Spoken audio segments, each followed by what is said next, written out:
We might be a small island, but we've got a big history. Everywhere you stand, there are worlds beneath your feet. And so every year, hundreds of archaeologists across Britain go looking for more clues into our story. Who lived here, when and how. So there's a blade doing here, here, so he's being attacked from all angles. Archaeology is a complex jigsaw puzzle, drawing everything together from skeletons to swords, temples to treasure. He's biting his shield. Biting his shield, yeah. From Orkney to Devon, we're joining this year's quest on sea, land and air. We share all of the questions and find some of the answers as we join the teams in the field, digging for Britain.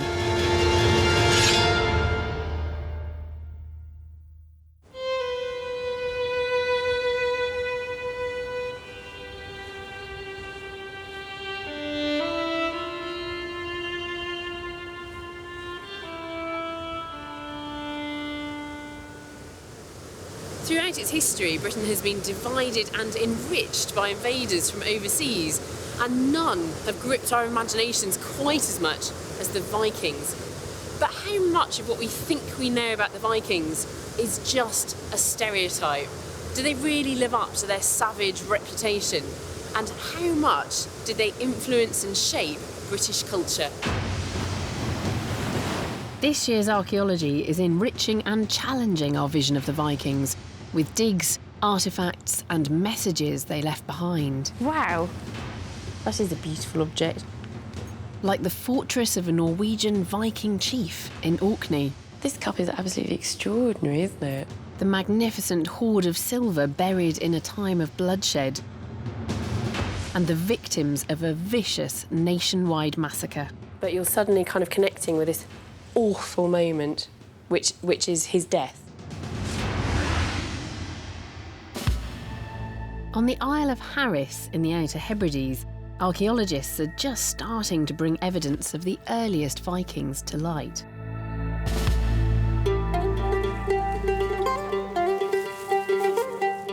A team from the University of Birmingham is digging at a site called Horgebost. The name itself has a Norse origin, a strong hint that the Vikings were here.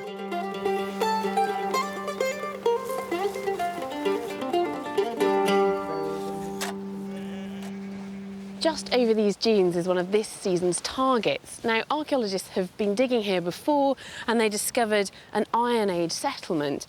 But there is some archaeological evidence that the Vikings were here too. A couple of burials threatened by erosion seem to have been Norse, and small Norse finds have been discovered as well. But the archaeologists are really hoping that they're going to find evidence of a settlement. And if they do that, it will be the first of its kind on Harris. OK then, Alice, what we have here is a very interesting Iron Age site with a bit of a mysterious end to it, which we're sort of trying to come to terms with at the moment. If you step this way...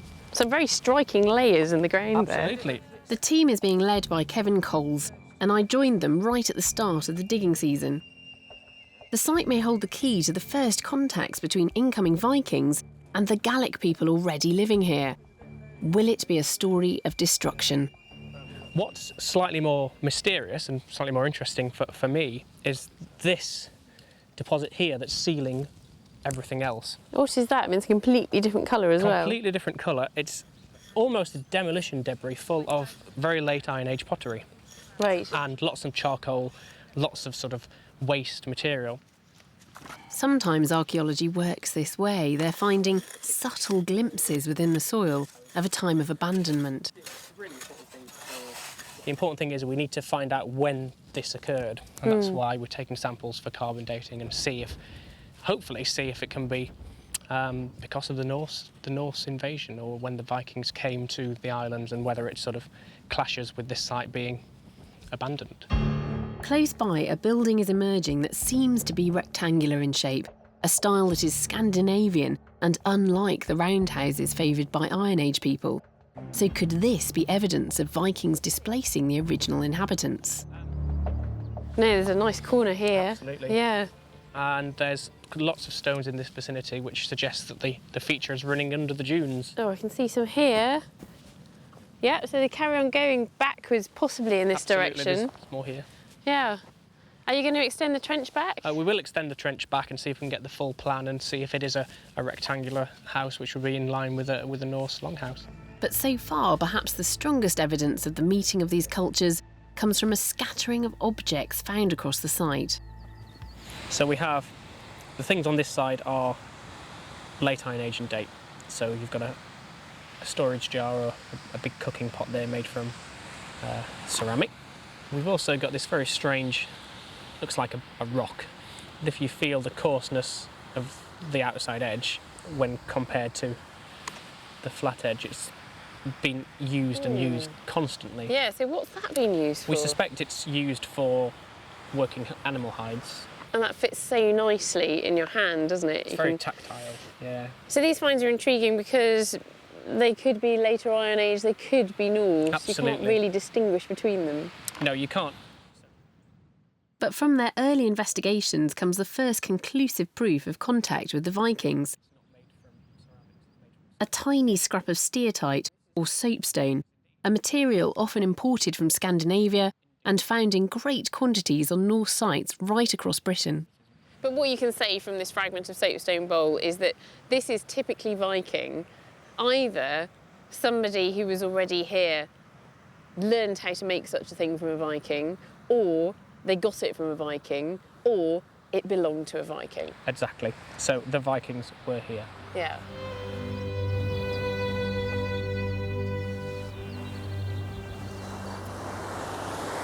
You can see why the Vikings might have felt at home here. This is a landscape that's perfectly suited to their seafaring way of life. You can just imagine their longships coming in and then being pulled up on these flat, wide beaches, ready to start a new life in a land that's completely surrounded by sea.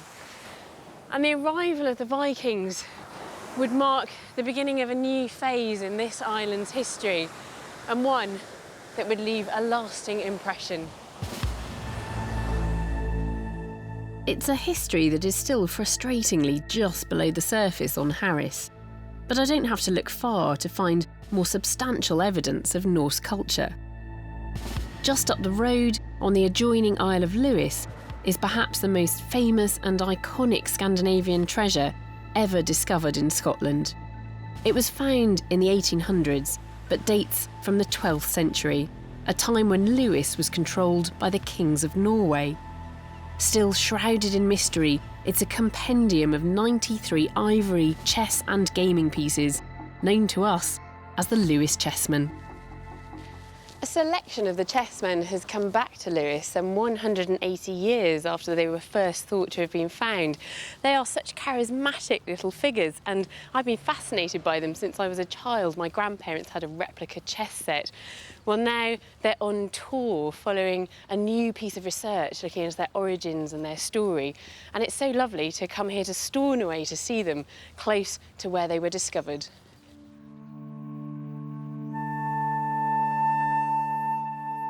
The new research places the Chessmen firmly at the heart of the once powerful but now forgotten Kingdom of the Isles, a hybrid Norse-Gallic state controlled by the kings of Norway.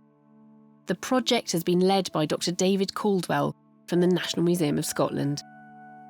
So we've got all the characters you would expect. We've got kings and queens and bishops and knights. And who's this character here? Right, this is a warrior or warder, and nowadays he's normally represented by a tower.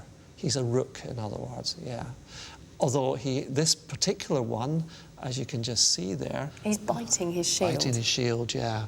This, in fact, I think is one of the key bits of evidence that these pieces were made in the Scandinavian world, because that's a reference to a cult in the Scandinavian world, the cult of the Berserkers.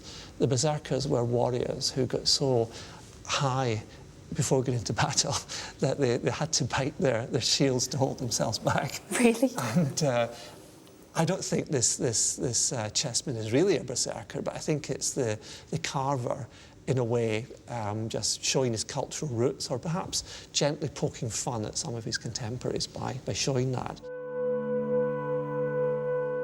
The finding of the chessmen is shrouded in mystery. Tradition has it they were lost by a passing merchant, but David thinks it's possible they were owned by an important person living on Lewis.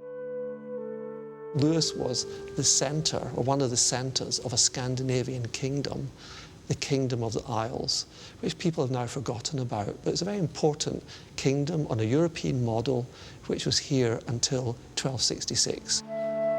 This was the year in which the Vikings handed the Hebrides over to Scotland for the sum of 4,000 marks, ending 4 centuries of Norwegian sovereignty on the islands. But who made these beautiful figures? Detailed study of their faces has revealed that they fall into 5 different types, which suggests they were made by 5 different craftsmen. I mean, this face is beautiful. Yeah, that's one of my favourites. The craftsman who made this was exceptionally good. And ivory is an amazingly tough material to carve. It must have taken days to do this, but just the subtlety of the expression there, just the look. And even when you move away from the face and you look at the knuckles, the detail there, you can almost sense that the hand is actually gripping that sword. Those little hands are absolutely beautiful. And the face, the contours of the face, there's even a change in contour when we go from the cheek down to the upper lip. That crease between the nose and the mouth is shown. These figures may be stylised, but there's every reason to believe they're based on living Scandinavians. The people who carved them were paying attention to authentic details. So the clothes aren't just figments of the imagination of the carver.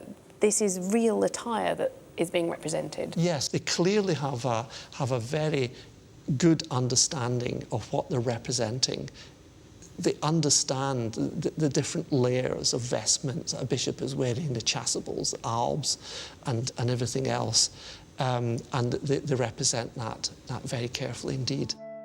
These craftsmen probably worked in a major centre in Norway, where they could closely observe high-status Scandinavians, where they may even have had bishops or kings as their patrons.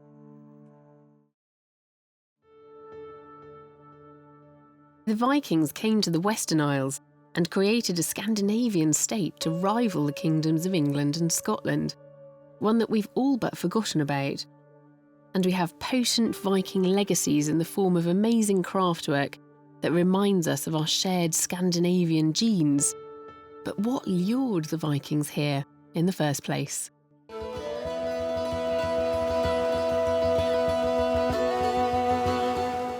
Back on Harris is another site where the archaeology is reminding us that they first came here to plunder. It's a possible medieval monastery, the ultimate temptation for a seafaring pirate. History tells us that the riches of these Christian monasteries are what drew the Vikings to our shores. This site houses a ruined chapel, and there are traces dating all the way back to an Iron Age broch or tower. Professor John Hunter is overseeing the excavations here.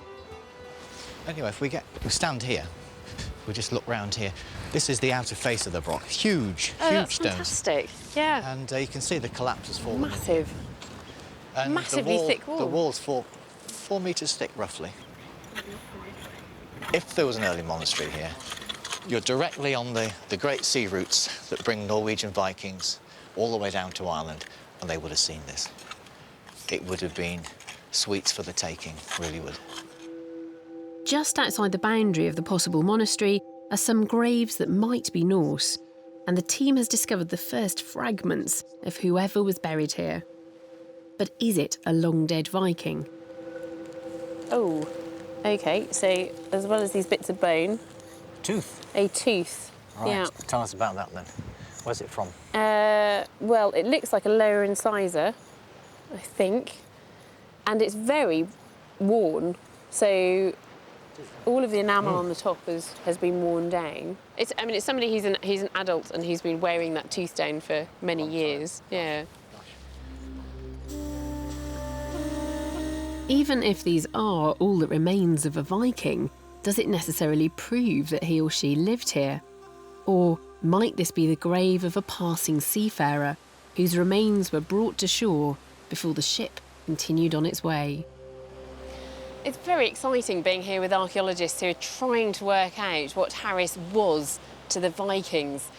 As part of the Hebrides, it's on that sea route between Shetland and Orkney in the north and Ireland, places that were all firmly part of the Viking world. But what about Harris? Was it just a stopping off point? Were the Vikings here only transiently? Or did they actually settle here and put down roots, as the place names seem to suggest? Well, they're finding what look like Norse buildings, and we have that piece of steatite as well, which suggests that the archaeologists are just on the brink of finding the first hard evidence of Viking settlement here on Harris.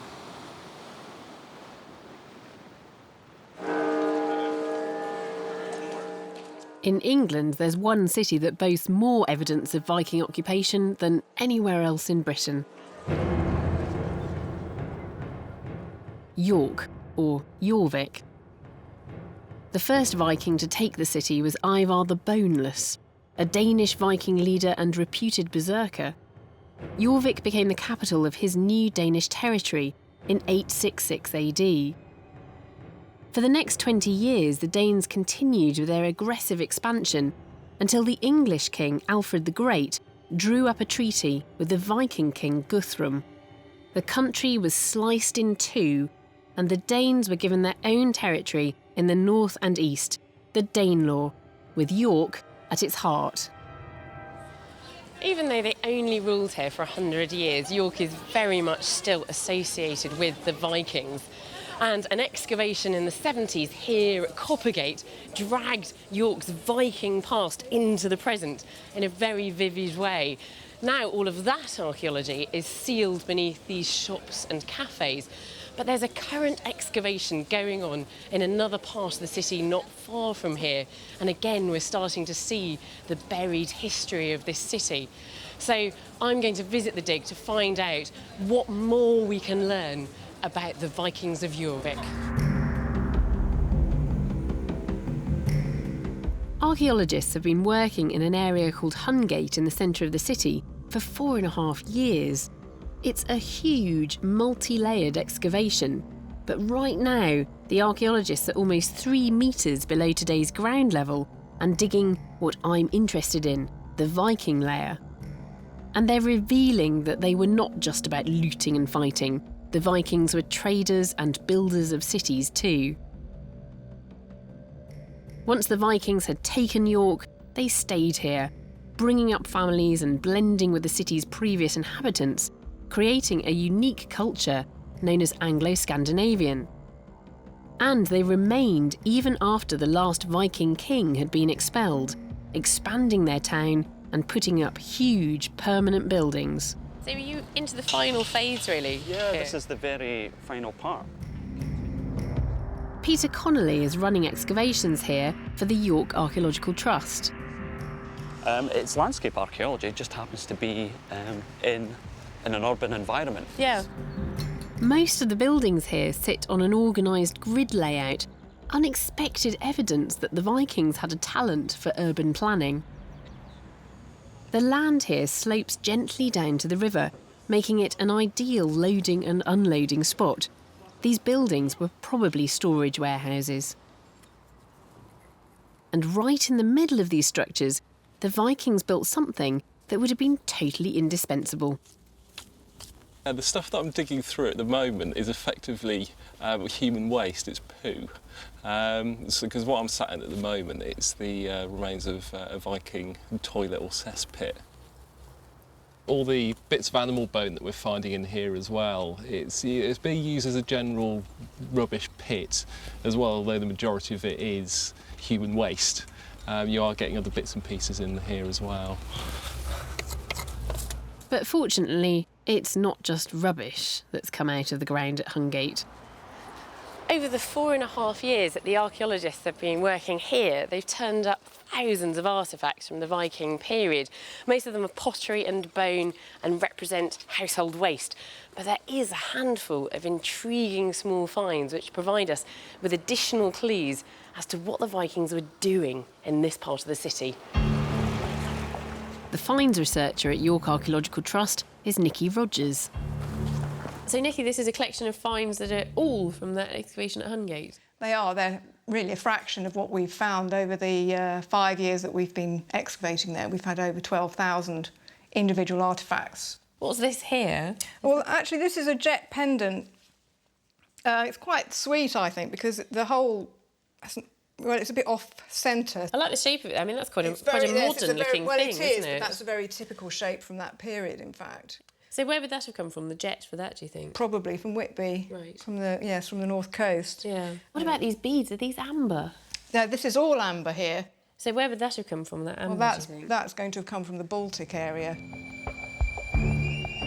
So the Vikings living in Hungate imported high-quality material.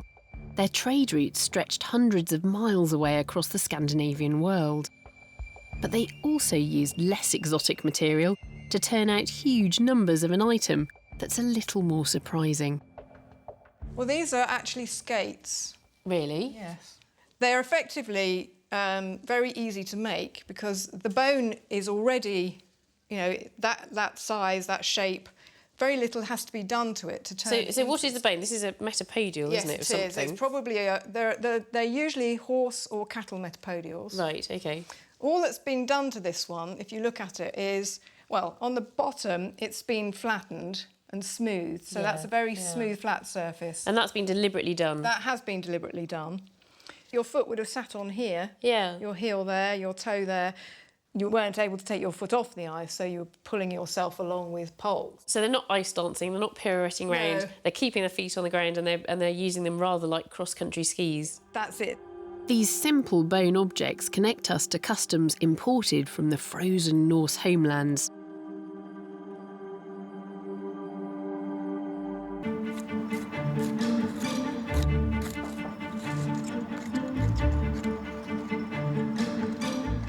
The archaeology of Hungate, the buried evidence of people who lived here in Jorvik 1,000 years ago, is not about monumental remains. We're not looking at the elite of society, but we're getting an insight instead into the lives of ordinary people as they started to plan their town.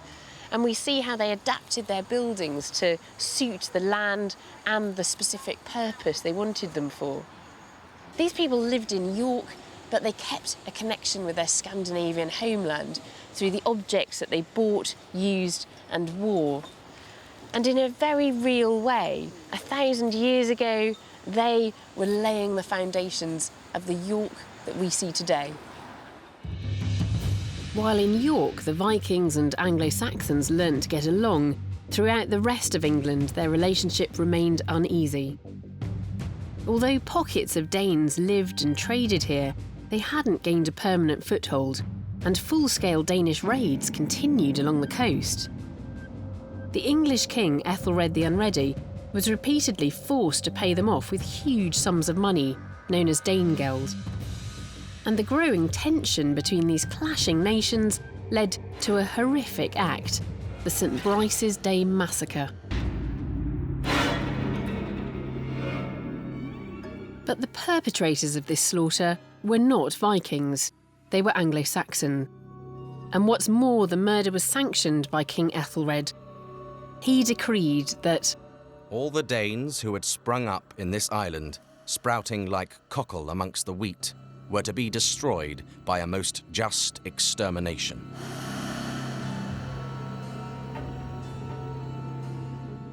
some of the victims of this extermination may now have been discovered by archaeologists in a pit in Oxford. The skeletons of at least 35 people lay in a mass grave where they'd been dumped 1,000 years before. It is very rare that archaeologists get the chance to examine evidence from a particular historical event, and one that the scholars agree did actually happen. But I'm interested in the analysis of these bones. Do the bones show evidence of violence? Could they indeed represent the victims of this massacre? Osteologist Kerry Fallis has been examining their remains for signs of trauma. This was actually the first skeleton that we found, but it wasn't until we placed his skull back together, because it was in hundreds of fragments, that we actually saw the trauma. There's at least 10 blade wounds. So there's a blade wound here, here, there, so that's 3. There's a glancing wound here. And what about these little triangular holes? They're puncture wounds made by maybe a spear or something like that. It is awful, isn't it? I mean, you hold these bones, and these are the bones of somebody who died a very long time ago, but you're suddenly kind of connecting with this awful moment, which is his death. Radiocarbon dating has shown that these people died between 998 and 1019 AD, which means it's possible they were killed on St Bryce's Day, 1002, the day the Anglo-Saxons turned on the Danes. And he also has 2 puncture wounds to his back. There's one there and one a bit farther down. So these are quite tiny puncture wounds into the spine. What do you think they could have been caused by? Possibly by a spear, something being thrust rather than thrown. Yeah, so just the tip of the spear being pushed in. Yeah. Again, a young man hacked to death. Horrendous.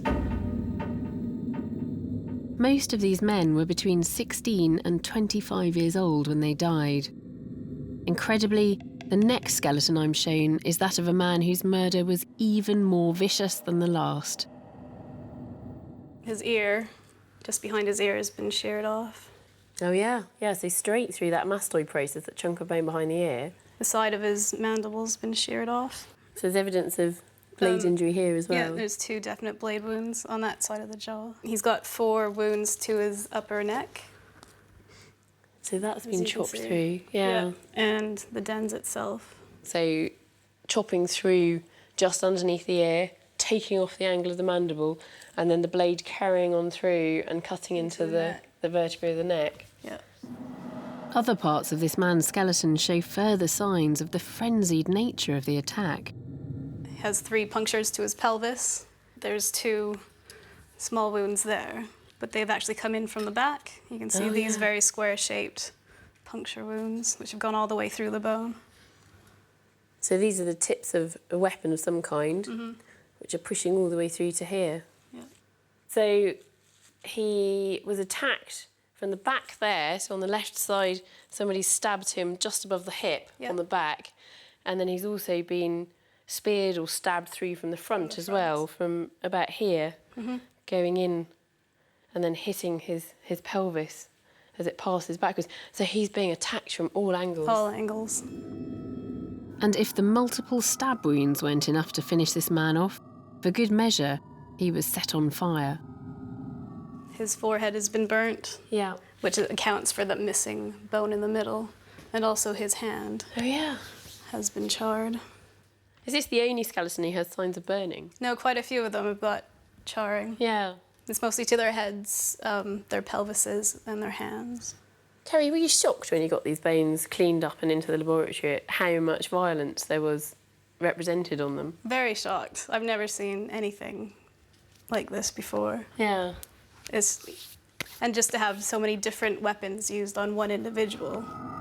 These skeletons bore none of the wounds you'd expect to find on people who tried to defend themselves, so it's likely that they were murdered whilst running away. But were they Vikings? Isotope analysis was not conclusive, but did show that their diet was rich in seafood, suggesting they did at least live a Viking way of life. And then they may have been hunted down and killed for it.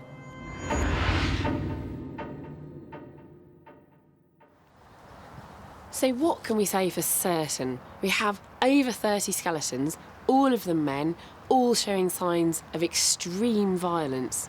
Whilst we can't be sure that they were the victims of the St Bryce's Day massacre, the types of injury and the date of the skeletons makes it at least possible. These young men were cut down, were hacked to death in a frenzy of violence. And 1,000 years on, this mass murder is still shocking. Through trauma analysis, archaeology has allowed us to explore the awful possibility of the Vikings as victims. But a different kind of archaeological discovery has opened a window onto life for a Viking whose luck had run out. Every now and then, metal detectorists turn up interesting objects which have been lost or abandoned or even deliberately buried by their owners, and then they've laid hidden in the ground for hundreds of years. But it's extremely unusual to find a collection as diverse and which illustrates as many different aspects of a past society as the Horde I'm about to see now. It's one of the most important Viking finds of the last 150 years, and it's so rich in content that experts are still writing up their findings. It's currently on display at the Yorkshire Museum.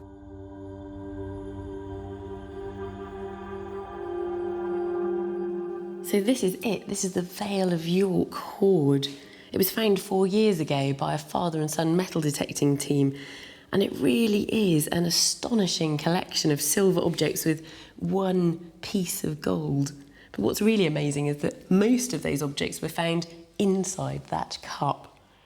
It really is spectacular and beautiful, but what I want to know is, can we learn anything of any real archaeological significance from these objects? And given what we know about this period of history in this area, might we be able to get an idea of the person who had this sort of wealth in their possession? The hoard comprises 617 coins and 67 pieces of silver, including items of jewellery, all objects which have a great deal to tell us about the Scandinavian world at the time of their burial. This cup is absolutely extraordinary, isn't it? Yeah, it's I think probably the finest thing in the hoard, all on its own. It's gilt silver cup, so it's silver and it's been gilded with gold. It was also decorated with niello, which is a kind of alloy that's black. So when this was first made, it would have been, if you think of a wasp, a kind of quite gaudy yellow and black contrast. So the detail would have showed up amazingly well. Would you like to hold it? I'd love to hold it. If you sit it in your hands, it kind of gives you a real good impression of what this might have been used for when it was originally made. It feels like a cup which wants to be passed on to somebody else.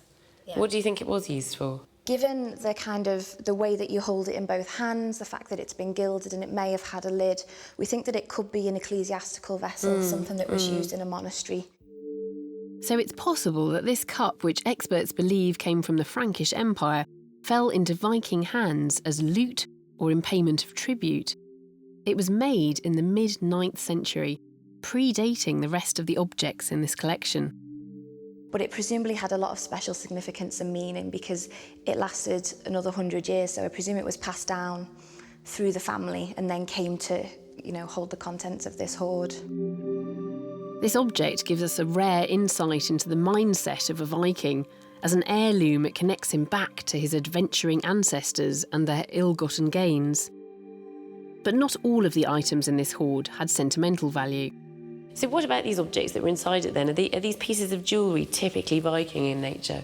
They are, yes. This is by far the most spectacular. That's the gold. That's the only gold piece, isn't it? This is the only gold piece in the hoard. And if you'd like to hold it. Gosh, that's heavy. It is. It's quite a chunky thing. This single piece is a marker of extreme wealth. Finding gold in Viking hoards is exceptionally rare. Only someone of the highest social standing would have had access to it. And there are some complete items of jewellery, but then there seem to be a lot of pieces. This bit in particular, that just looks like a brooch or something that's been cut in half. And this is very typical of the way the Vikings did things. They had a lot of what we call hack silver. The Viking economy was based on the barter and exchange of silver. It was highly prized by the Vikings and valued by its weight and purity.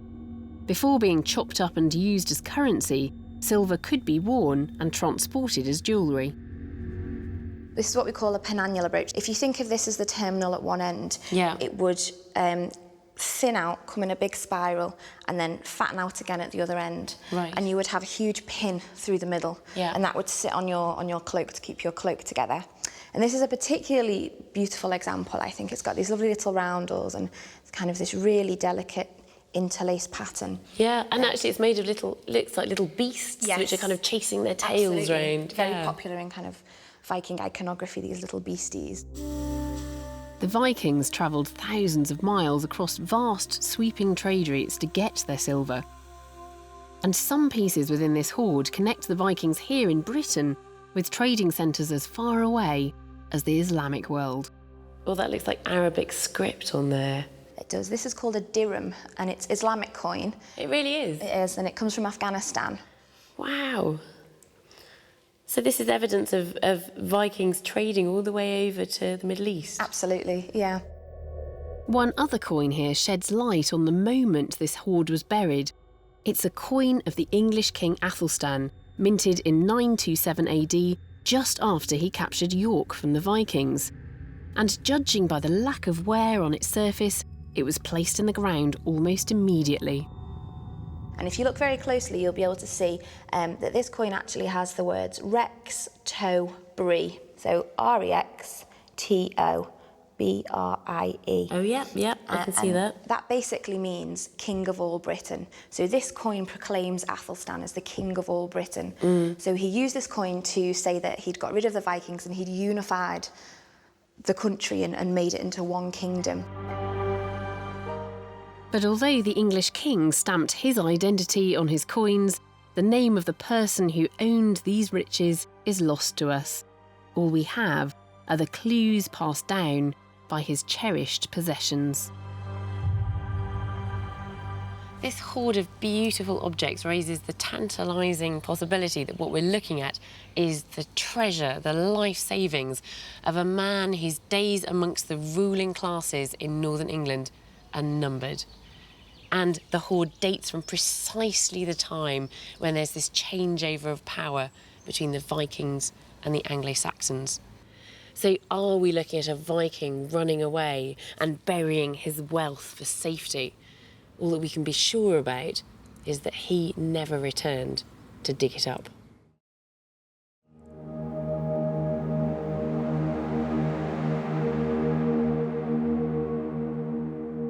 Govan in Glasgow might seem like an unlikely place to come looking for Viking archaeology, but I'm here to see what is perhaps the most extensive collection of Norse artefacts from any Viking site anywhere in rural Britain. Now, these objects are not treasure, they are domestic items, things that Viking men and women would have used every day of their lives.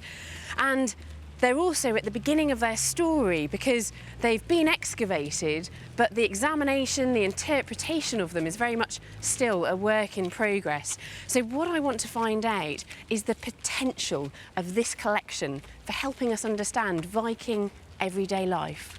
The actual material is fine, but as you see from the package... Beverly Ballin-Smith has a huge archaeological task ahead of her, the processing and recording of all the small finds from a site called the Udal in North Uist, the largest Norse settlement ever to have been excavated in the Western Isles.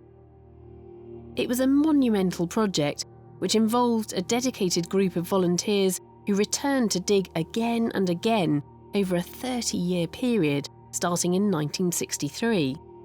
But the significance of the site is still only partially understood.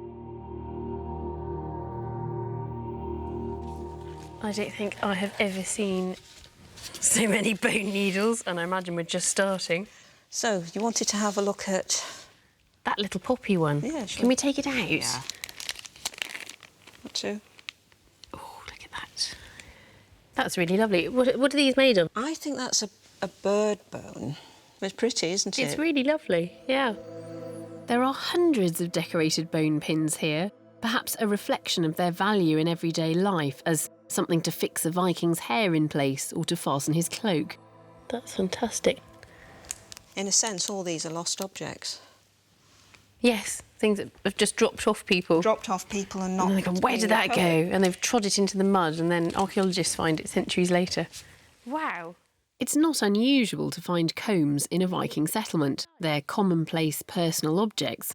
What's surprising about this collection, though, is the sheer number of them found on one site. Oh, that's fantastic. It's got a little animal on it. A little horse's head, I think.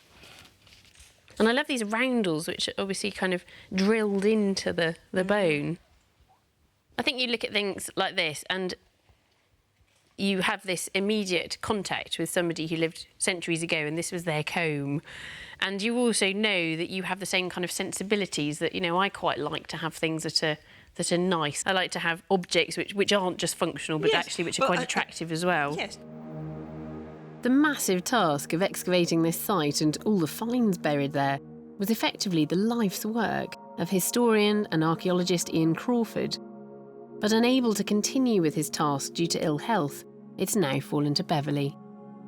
But he ended up amassing a huge collection of finds that you're still looking through now. So he obviously became... what happened? Did he become overwhelmed with the amount he was finding? I've been there myself. When you work on a massive site with complicated stratigraphy. So he carried on digging. He produced interim reports for every year that he dug. But then there's the next stage of actually writing up and getting the information out to the public. And I think he was simply overwhelmed. Even since my visit, fresh research has suggested the volume of beautiful combs may be proof of a Viking comb-making industry here. It reinforces just how important the research into the Udal will be in years to come. It's great to see just a small part of this massive collection of everyday objects. They seem mundane in some ways, but they also show that just like us, the Vikings like to have nice things. And it's fantastic that this collection is being revisited. Archaeologically speaking, there's still an enormous amount to be learned about this site and all the artefacts it contained. And there must be people on North Uist who remember digging at that site in the dunes. And I imagine it's important to them to know that the last chapters in the story of Udal are finally being written.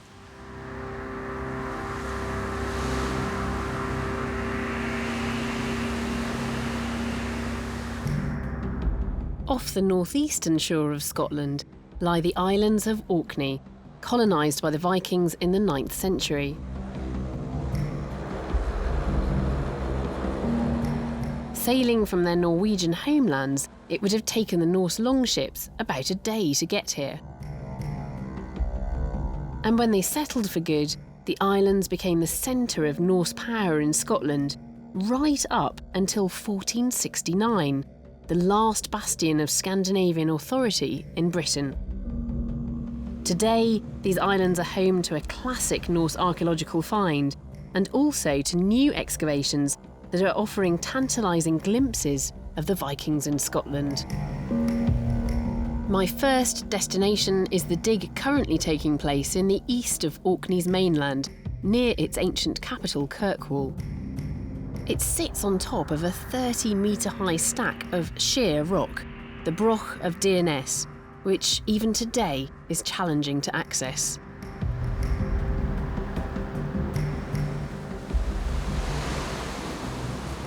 This is such a wild place. There's nothing here but cliffs, sea and birds.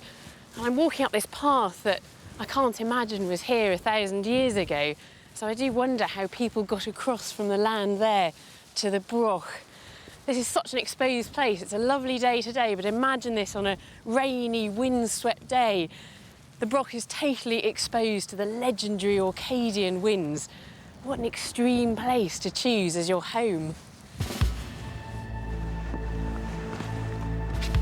Whether coming from the mainland or from ships secured in a nearby bay, getting here can't have been straightforward. The old path up the Broch has disappeared into the sea. So we're now coming up through the original entrance to the site. Exactly. Can we go and have a look at of course we can. Some of the archaeology that you're exploring? There was once a settlement of around 30 Viking houses up here, and Dr. James Barrett and his team are excavating one of them this season. So would this have been the original doorway? This is the original doorway of the phase that we're excavating right now. So there was a settlement here before the Vikings came, and the ground level at that point was at the top of that layer. And then the Viking Age houses were literally dug into the ground. Right. And lined with stone walls, what you see here, and then above that at ground level, the rest of the house would have been built in turf and timber. It's likely that the Vikings dug their homes so deep into the ground to withstand the extreme winds that often blow here. And evidence of life inside one of those homes came to light during my visit. Oh, wow. Oh, my goodness. Right, so we're just going to come in here and That's just beautiful. It's moments like these that make archaeology so rewarding, discovering an unexpected find, a forgotten part of somebody's life. If you start cleaning off most of this loose around it.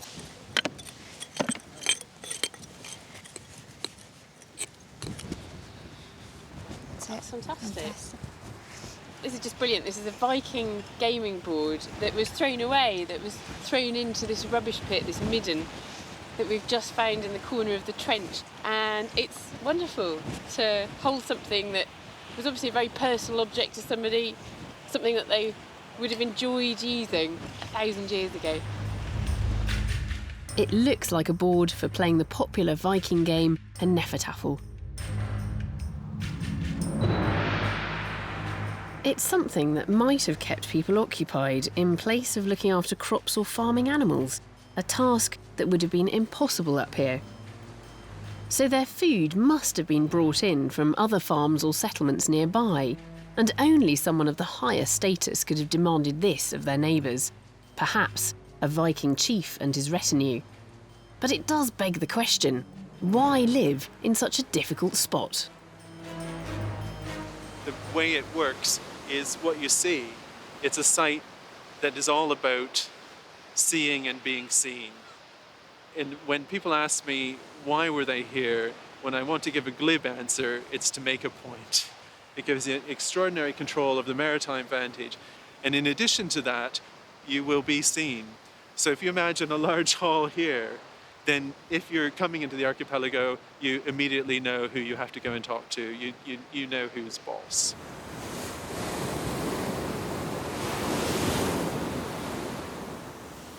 I am quite taken by this ancient clifftop settlement. It seems such an extraordinary place to live, so wild and windy, with these crashing waves all around. The men and women who lived up here must have been very isolated in some ways, but on the other hand, they can't have survived here on their own. They depended on support from people living on mainland Orkney. But who were they? One of the reasons the Vikings seem so mysterious is that they left few written records in Britain. But it's wrong to think they didn't write. They used runes.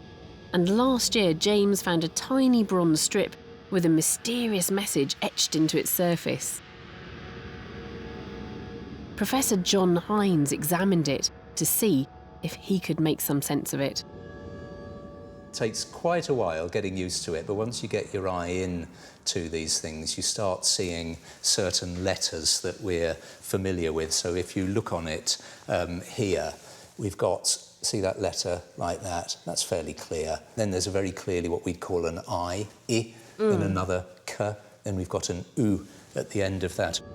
Some letters in the Scandinavian runic alphabet resemble our own, and others are more cryptic. To make it even more difficult, they changed over time, and experts continue to discover new letters and symbols.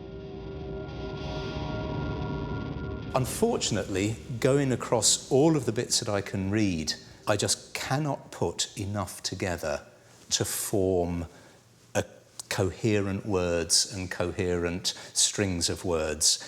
Interestingly, practically every mark that we've got on that we can identify as being the sort of things they were using as runes.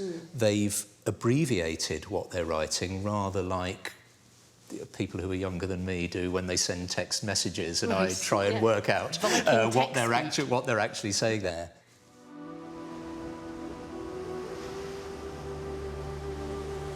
It's frustrating to be so close and yet so far away from knowing what's been written down by this Viking living on the Broch of Dyrness. A message from Scandinavian Orkney that we'll probably never decipher. The Norse archaeology I've seen in Orkney has shown me some of the purest evidence of that culture, because when the Vikings came here, they transplanted their entire way of life from Norway. And this year's research has unearthed unexpected evidence of this Viking lifestyle, of how they settled and shaped our landscape as well as raiding here. Evidence like the ivory chessmen, carved in a Norwegian workshop, tangible proof of a wealthy, forgotten kingdom. The buried life savings of a powerful Viking whose wealth connects us to vast trading empires. And the horrific St. Bryce's Day massacre, when men may have been killed just for being Scandinavian.